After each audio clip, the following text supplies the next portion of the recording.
Swami ji, fasting का सबसे बड़ा फायदा तो ये है कि आंतों को भी आराम मिल जाता है। दिन भर हमारी आंतें काम करती रहती है, उस वक्त भी जब हम सो रहे होते हैं आंतें अपने काम पर लगी होती हैं। तो स्वामी जी, इससे आंतों को तो आराम मिलता है, पाचन को सुधरने में भी मदद मिलती है। लेकिन हर व्यक्ति तो उपवास नहीं करता है, लेकिन वो अच्छा डाइजेशन तो चाहता है। तो स्वामी जी, कौन कौन से योग की मदद से डाइजेशन को बेहतर बनाया जा सकता है?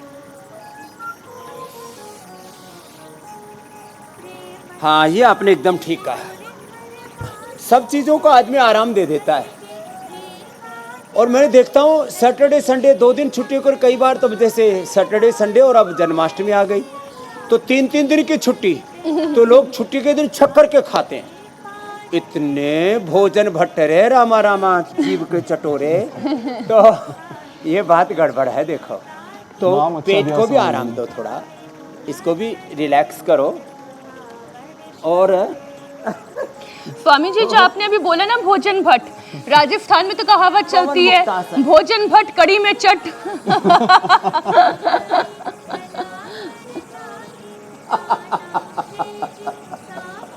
तो ये पवन मुक्तासन डाइजेशन को सुपर डाइजेशन बना देता है।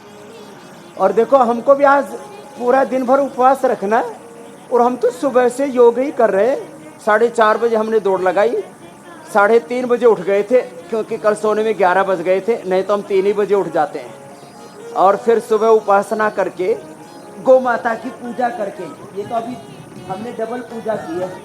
पवन मुक्तासन, उत्तान पादासन, पादांगुष्ठनासा स्पर्शासन। देखो ये डाइजेशन के लिए बहुत ही जबरदस्त है।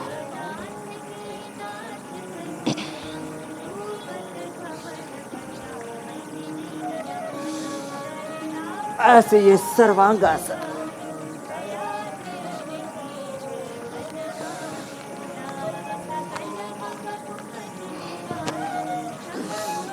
ये तो डाइजेशन के लिए बहुत ही जबरदस्त है। और डाइजेशन के लिए मंडूकासन, योग मुद्रासन तो अच्छा है ही। जो उत्थित पद्मासन, मयूरासन कर सके, अरे साहब, उससे तो जठराग्नि इतनी प्रदीप्त हो जाती है।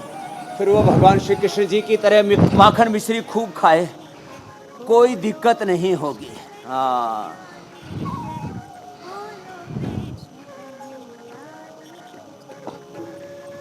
तो श्री कृष्ण चालीसा का अंतिम पद सुना दो बेटा। तो आज हमने भी पहली बार श्री कृष्ण चालीसा सुनी है। जब ही द्रौपदी केर लगाई, दीनानाथ लाज बचाई, तुरत ही वसन बने नंद लाला, पढ़े चीर भय अचरज काला। अस सनाथ के नाथ कन्हैया, डूबत भवर बचावई नैया। अंतिम पद। सुंदर दास आस उरधारी, बोलो कृष्ण कन्हैया की जय। खोलो पट अब दर्शन दीजय, बोलो कृष्ण कन्हैया की जय। बोलो कृष्ण कन्हैया की जय, बोलो कृष्ण कन्हैया की जय। तो ये उत्थित पद्मासन कोई कर लेना, हाथों पर, अंगुलियों पर, ऐसे डाइजेशन तो इतना अच्छा हो जाएगा। अब बहुतों के तो निगाह उधर ज्योत सिन्हा की बिलोनी पर ही लगी हुई है, मक्खन मिलेगा। मक्खन मिश्री बाद में मिलेगा, पहले कपाल भाती कर लो बाबू। हाँ, और देखो ये, इससे तो डाइजेशन सच में जबरदस्त हो जाता है। और जो कोई फिर ये कर ले ना, मयूरासन और मयूरी आसन, तो फिर तो डाइजेशन ओहो बहुत ही जबरदस्त हो जाता है। और मंडूकासन, योग मुद्रासन, ऐसे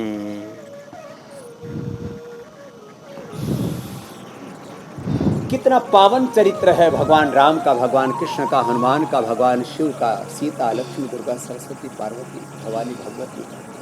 हम ये विष्णु सहस्त्रनाम, दुर्गा सहस्त्रनाम और अलग अलग स्तोत्र सुनते हैं, मधुराष्टकम गाते रहो, आप बैकग्राउंड में चलना चाहिए। हाँ, तो फिर देखो एक तरफ बैकग्राउंड में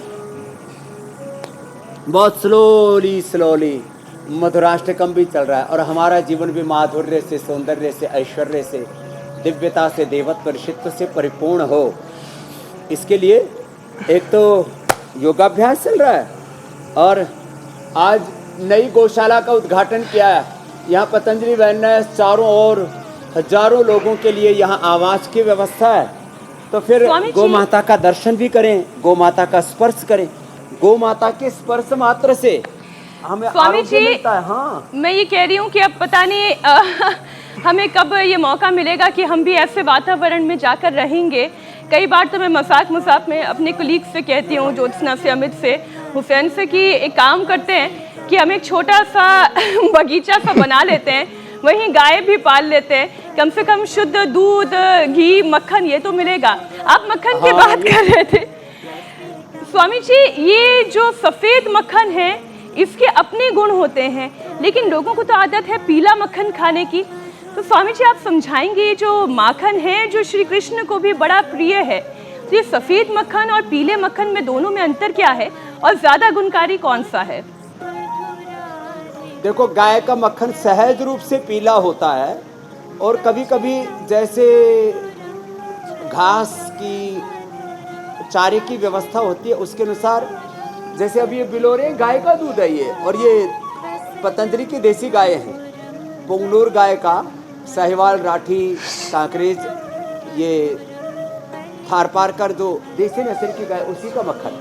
लेकिन कई बार मक्खन को लोग पीला करने के लिए, अब जैसे अमूल मक्खन आता है, अब उसमें एडिबल कलर डाल देते हैं और उससे पीला करते हैं। तो सफ़ेद मक्खन हो या पीला मक्खन हो, जो भी हो नेचुरल होना चाहिए, उसमें ये एडल्टेशन नहीं होना चाहिए।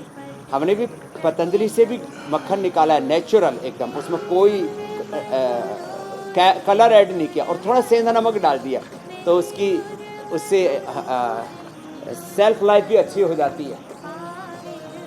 तो मक्खन जो है खाली पेट यदि खाया जाए, हाँ, आज दिन भर तो हमें उपवास करना है, तो हम भी आज मक्खन और मिश्री थोड़ा खा लेंगे एक बार सुबह, और उससे चेहरा भी एकदम चमकता रहता है। खाली पेट मक्खन खाना आज तुमको भी मिलेगा बाबू, लेकिन पहले कपालभाति अनुलोम विलोम तो करो। स्वामी जी साथ साथ बता भी दीजिए, कटोरी भर खाना है या 2 चम्मच खाना है?